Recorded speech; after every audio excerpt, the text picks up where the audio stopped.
All right, guys, I'm going to catch up to you just a little bit to make sure everybody's on the right track. What did you determine the claim was?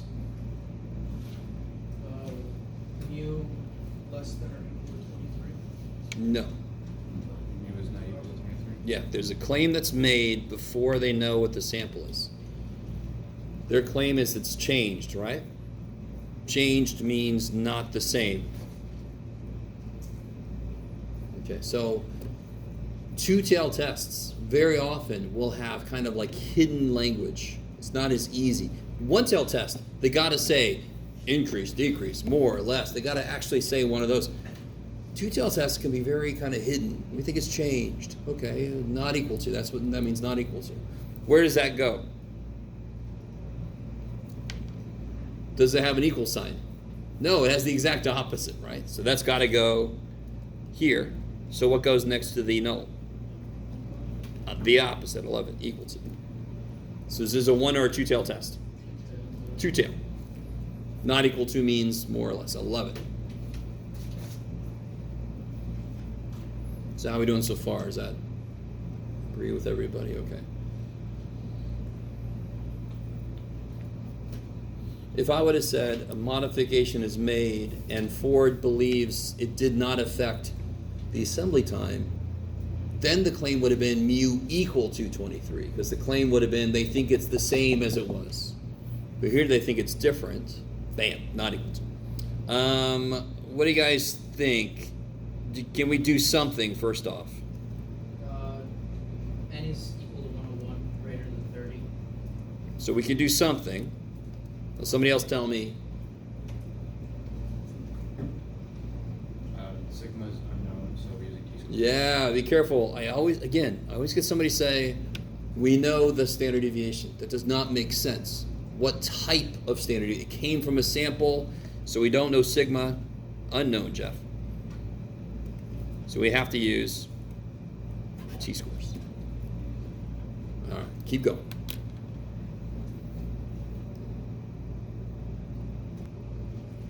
All right, I'm going to keep catching up with you guys. Does anyone think they got the rejection region figured out?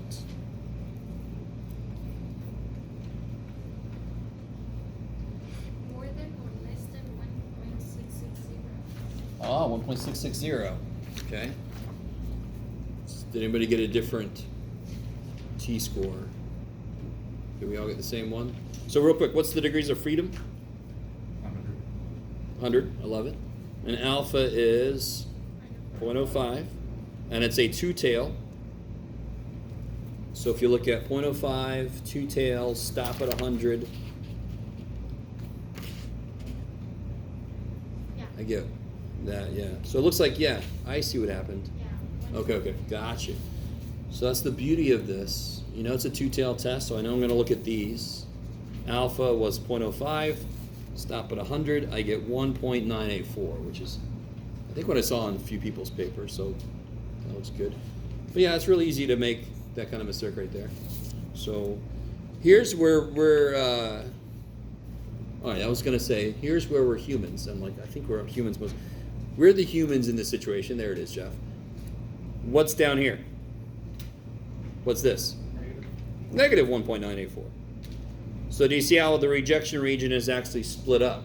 So my statement is going to have to be split up to describe it. So if we get a T star, how do I get in here? Greater than 1.984? Or, yeah, less than negative 1.984. So basically just further away from the mean than 1.984 standard deviations. Let me stop for a minute. It's always that same idea of, okay, here's the middle. To show evidence the middle's in the wrong place, my sample's got to be really far away from it. In this case, either direction will work. Then, so if we get in here, what can we do? If we make it into one of these two, what can we do?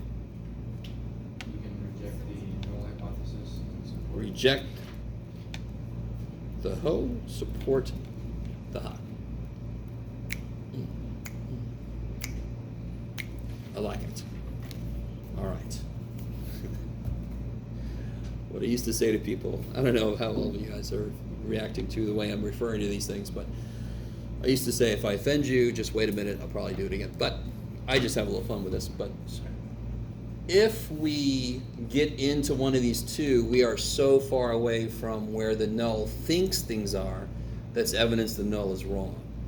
So that's why here, you're always going to say, if blah, blah, we'll reject the null, support the hop. All right, so what we're talking about, what can we use to talk about it?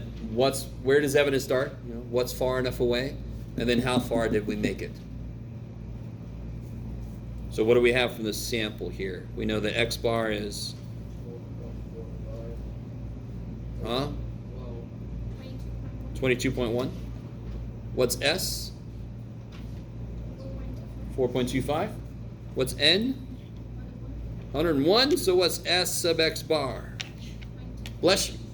4.25 divided by square root of 101. 423. Okay, sounds about right. Now let me stop for a minute. All right, if you haven't done so yet, figure out what T star is. Don't say anything.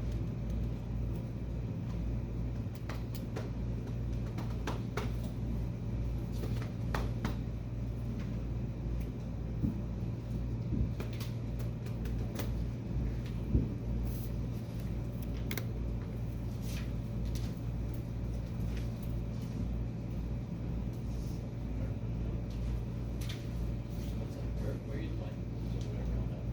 Oh yeah, what's the next? 422. What's that one there? 8. Yeah, so it'd be 423. Yeah. But again, so that's just derivation. You got to take at least 3 places, so you could go more than 3 decimal places. I hate rounding up. I just want to say that. Oh, okay, all right. I don't know. If it was the bank, I'd love if they rounded up the amount of my checking account. Right? But I'm just saying. There are some times when it's good. All right, so let's see. Our data minus the supposed middle divided by the spread. And what do you guys get? 2 points, negative 2 points something. 2.128.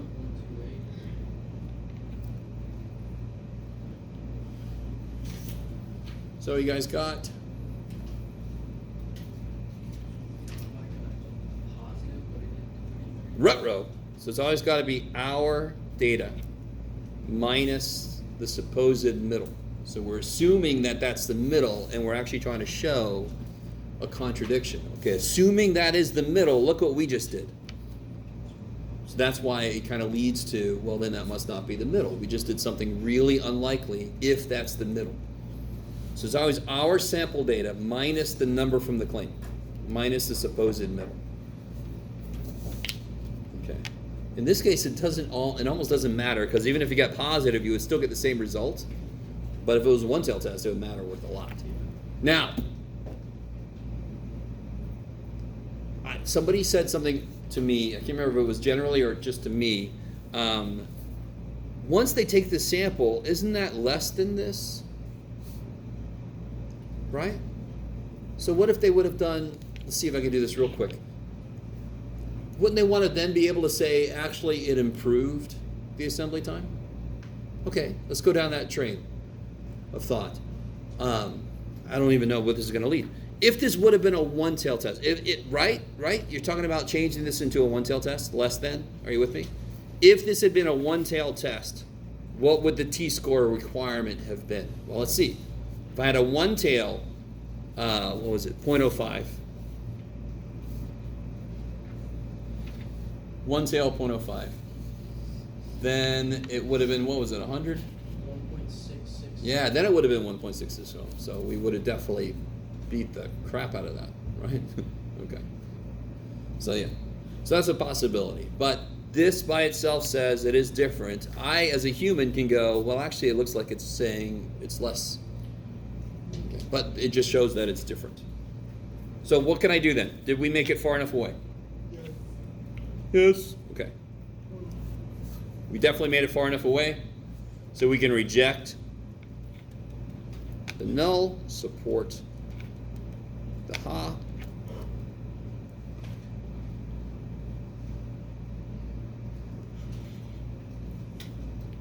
Which one was the claim again? That it is equal to 23. Which one, ho or ha? Oh. Okay. Ha. Ha. So then what language do I want to use? This language. Real quick, does everybody understand? I just wrote the same thing twice. Some of you guys are like, Jeff, there's like totally different letters in that thing. If I reject this guy, that means I'm supporting this guy. So it really is just a choice of how to word things. And again, the conclusion should talk about the claim. So whichever one the claim was, that's the language I'm going to use. So we have found, we made it, we have found. Holy crap, Jeff, sufficient evidence. 2, support. Don't say ha, say the claim, that. And then what do you do? No, plagiarize. Thank you. All right, just humor me. Plagiarize. All my English teachers out there are like, ah! But here it doesn't matter, because we're talking about the claim. We want to regurgitate that to the person that came to us. What was the claim? That the assembly time for Ford foci, the assembly time. Do they still make Ford foci? For Ford Focuses, let's say foresight, has changed. What's up? We wouldn't say that the average assembly time has changed because the claim was that it does change, not on average that it changed, or? Yeah. So when I say the assembly time, that's understood to mean, so you could put that the mean assembly time has changed, yes. Oh, you could? Yeah, totally, yeah, because that's what you're really saying. Right, Yeah. I figured that, but I just, the actual wording and the top, the initial problem is that the assembly time has changed. Yes. So that not the average assembly time has changed. So I Yeah, just didn't know if but we- colloquially, that's what we know it means. Right, okay, Yeah, I just yeah. didn't know if we like had to match that or something. So if I said, I think the height of men has changed over the years. Okay, that makes sense. Colloquially, we know it means the average, but so putting it in is beautiful. Okay. Just being more specific, so. Okay. Yeah. Kick ass. So excited. All right, so I have a whole other problem in the back, and I kind of want to let us out early. I think I'm feeling late. Not too early. Don't get too excited. I'm not going to let us out right now. Ha ha ha. No. We can do this later. I want to talk about the next thing, because this is the chapter that keeps on giving. The next thing is still a hypothesis test, but it will now be a hypothesis test for percentages. We're still going to have 5 steps. In fact, they're going to be exactly the same 5 steps. It's just a couple of them are going to have to change a little bit. So for example, with the problem we just did, how did we show that it was normal enough? Our sample size is over 30. Yeah. If I'm talking about percentages, what do we have to investigate? What do we have to look at for percentages to show it's normal enough? NP, NQ. We only use the hatted ones, which I think is a good name for a band. We only use the hatted ones if we don't know the population percentage. And that's why we had to do it for confidence intervals, because confidence intervals, we're trying to figure out what the hell it looks like the population percentage is. We don't know what it is, so we had to use P hat and Q hat. Okay. So one thing that's going to change. So the first step is going to be the same. Claim, ho, ha, blah, blah, blah. But now it's going to have the symbol P, of course, because now we're going to be making a claim about a percentage, not the symbol mu. So that's the only real difference on step 1, is you're going to put a P equals or less than or whatever. Okay. Step 2 now, is it normal enough? I'm going to have to check NP and Q. Because we're assuming that this number for the claim is the real percentage of the population. So then we know what it is. So we're going to use it, NP and Q. So that's got to be at least 5. to show it's normal. So still, what are we talking about? What are hypotheses? What are we allowed to use? Now here's the one nifty thing. What does it mean if these are true? It's normal enough, yes? So then we can use z-scores. What if one of these is not at least 5? Can't use it. Can't use z-scores. It's not normal. True. So then what do we do? Z-scores. Nope. Sorry, Robert, I set you up for that. T-scores require normal, correct? They both require a normal distribution. And you're all like, we're not nearly as into this as you are tonight. They both require a normal distribution. So here's the beautiful thing about percentages. You use z-scores or nothing. You never use t. Why were t-scores invented from when we don't know the population standard deviation? Here, I don't know any freaking standard deviation. So here, for percentages, it's z or nothing. Okay, it's one little thing to realize. And again, how do we, you guys knew this already. How many formulas for confidence intervals start like this? You can do it. How many formulas did we have for confidence intervals that start like that? 2 of them, yes? Z and T. How many formulas did we have that started like that? 1. Good job. Good try. Right? Just this. Square root of b at q at. All right. Right. And I'm going to need that in a minute, so I'm glad I put that up there. So we knew this going in, that we only use z-scores with percentages. T-scores were invented for when I'm talking about means and I don't know the population standard deviation. So with percentages, I don't know any standard deviation, so I mean we just use z or nothing. Okay. Exciting. The third step, the rejection region, is going to be the same idea, blah, blah, blah. Alpha, the number of tails, all that kind of business. We're just never going to have to worry about degrees of freedom with percentage problems, because they don't use t-scores with percentage problems. So step 1 is the same, step 2 is different, step 3 is the same, step 4, for means, we had this. Right? Percentages, it's going to have to be different. So let's see if we can get this.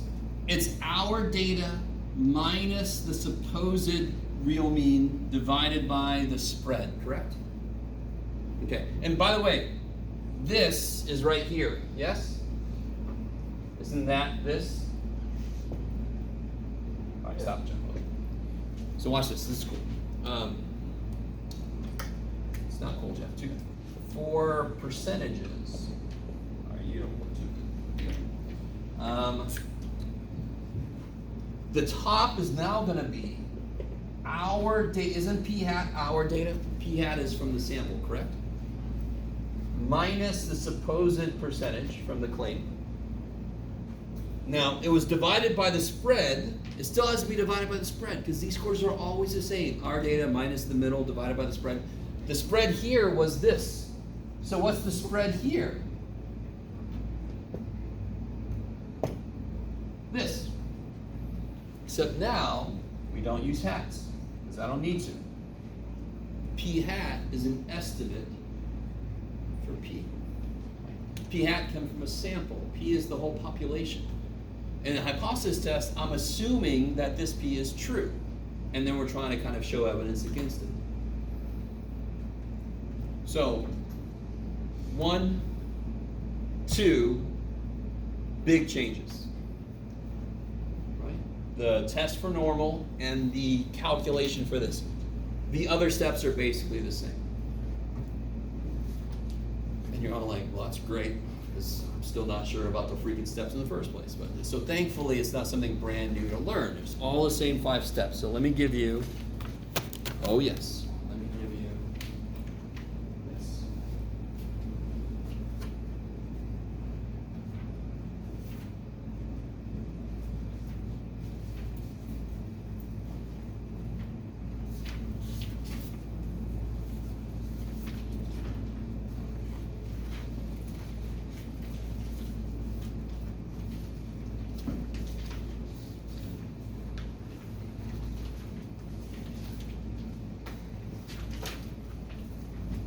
work this out together, I believe. Come back up here, little dude.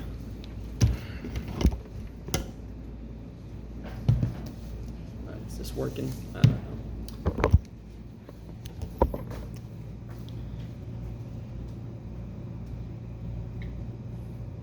Oh yeah, gotta turn you on. That will probably work better. All right, so read through that claim if you're not doing it yet. Is that me? I don't know what that was. Oh boy, little dude. Poor little dude. Okay.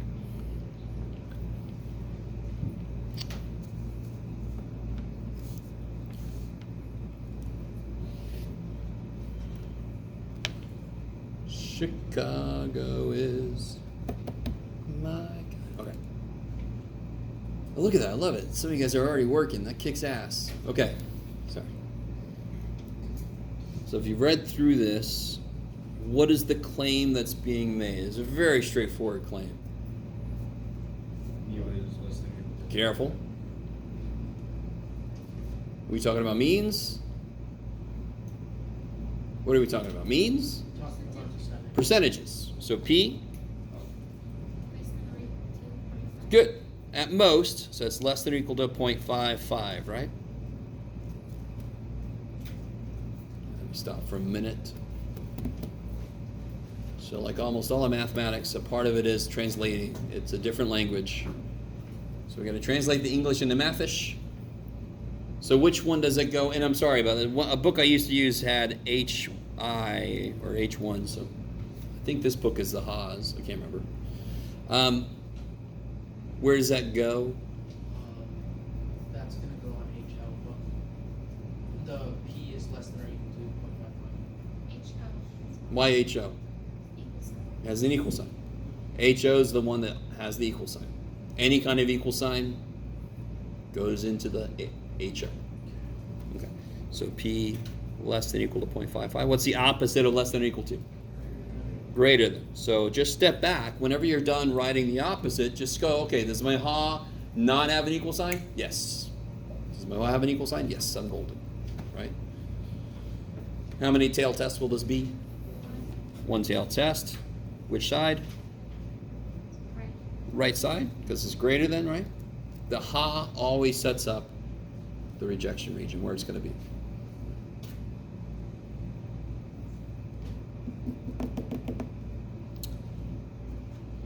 Okay. Is this distribution normal enough?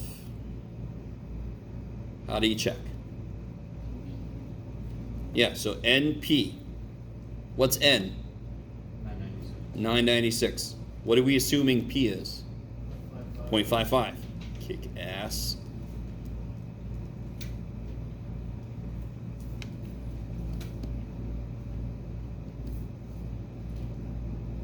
Professor, Yo. why would P not be 594 over 996? Because that is not P. That is what? That's the sample percentage, which is P hat. Oh, I really want this. I should have made a bigger deal of this, but S is an approximation for sigma. X bar is an approximation for mu. P hat is an approximation for P. So when do we use those things? When we don't know the population ones, right? So here we know the population. We're assuming it's 0.55. So we're going to use it. Help me. What do you guys get here? 547.8. Is that at least 5? Yes. And then what's NQ going to be? 996 times what? 4 or 5.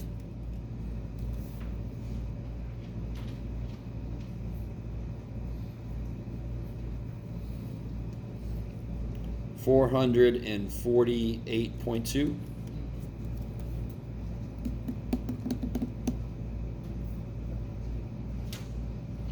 How are we doing? So what does that mean? What we just did.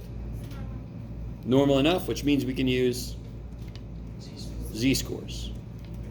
Professor, sorry, one more question. It has to be both, correct? Because you need to be further away from. Yes. Yeah, and I didn't really, it gets a little bit in the weeds if you try to, but n p hat, make sure you're far away from the 0, and then q hat, make sure you're far away from the other wall, whatever that is, the most it could be. So then you have room to go up and room to come down. Even though this isn't n hat or p hat or q hat, you said p hat or q hat. Oh, I'm sorry. When we first introduced it, it was confidence intervals, in which case we wouldn't know what the percentage was, the p. Okay. Yeah, yeah. And then, of course, we have to use the hatted ones, yeah. Okay. I'm just Part- making sure it's the same thing, sorry. Gotcha. Part C, alpha's 0.005. Can somebody look up what that z-score is? I would look at the t-score chart. So it's a one-tail test, 0.005, z-score. What do you guys get? 0.576. Yes, 2.576. So if z star is greater than 2.576, we can reject the dude that thinks it's in here, and we can support the dude that thinks it's out there. Reject the null, support the ha.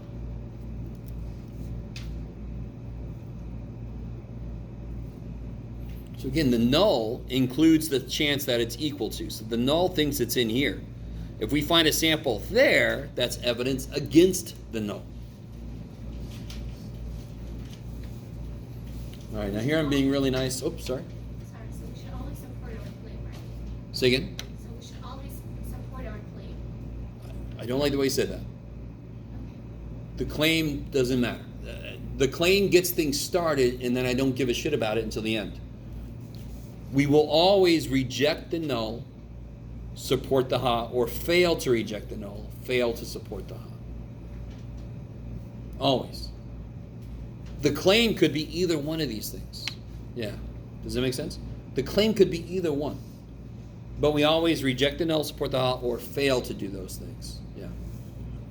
Let's see. 996. Hello. Excusez-moi. Hold on. 996. Let's make that a 996. How many successes? 594, right? So like Sean said earlier, 594 divided by 996. What do you guys get? 595.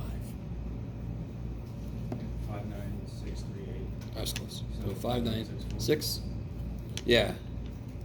So like almost everything, I think I already said this. P hat, I need at least 3 places. So if you want to make everything 4, except for Z-store, you're golden. All right, let me stop. Okay. So now we know everything we need. P hat is 596. P is 0.55. Divided by the square root of P times Q over N. So now, the big mistake people make is they either use p hat in too many places or they don't put this in the calculator correctly. So let's see if you guys are able to do this. Let's do it in your head, Jeff. Why not? Why are you doing this to yourself? I don't know. Half, and then that would be 30, 60. Wait, 046. 046 times 6. 3, so that would be 2 point, I don't know, 87. I lost it. Darn it. I'm probably way off. What is it? Really? What is it? 2.92? No, I don't like it. I got What'd you get? 2.875. Nito. I got 2.98. 918? Okay. Okay. All right. Crowdsourcing it. All right. Let's see. We got controversy. I know that's not how you say it. Let me look. So let's see. 0.596 minus 0.55 divided by. Now, of course, if you rounded the p hat to more places, you might get something a little different. Square root of 0.55 times 0.45 divided by 996. Yeah, 2.92. So real quick, Sean, was it you that, or who was it that just said they wanted to do theirs to more? Was it 596? 5964. So if you do that, you get 2.94. Yeah. Okay. So, when I grade stuff, I kind of change it based on how much you round things to, but it's got to be at least 3 places. So did we find enough evidence? Yes. Yes, because we're here, right? You can actually physically see it. Can somebody figure out the p-value?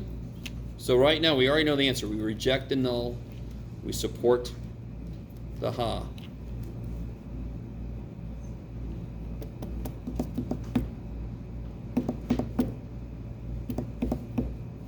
What would the p-value be? Oh, crap. I don't have... Oh, man. There's my z-score chart. Oh, well.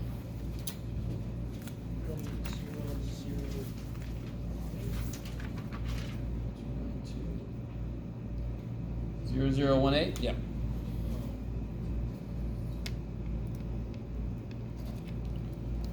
So again, the p-value is kind of like the probability that the sample would show up where it did, if the mean is in the right, or the middle is in the right place. In this case, it's the percentage. So that's a really small probability. Therefore, it follows with what we just said. We would reject the null. It looks like it isn't where it thinks it is. So if I want to reject the null, is it better to have a small p-value or a big p-value? Small.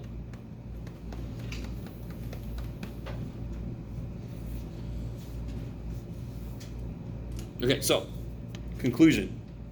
What was my claim? Which one? P is less than 0.55. So which one?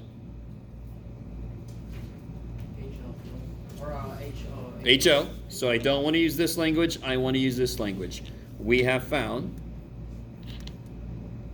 sufficient evidence to reject the claim.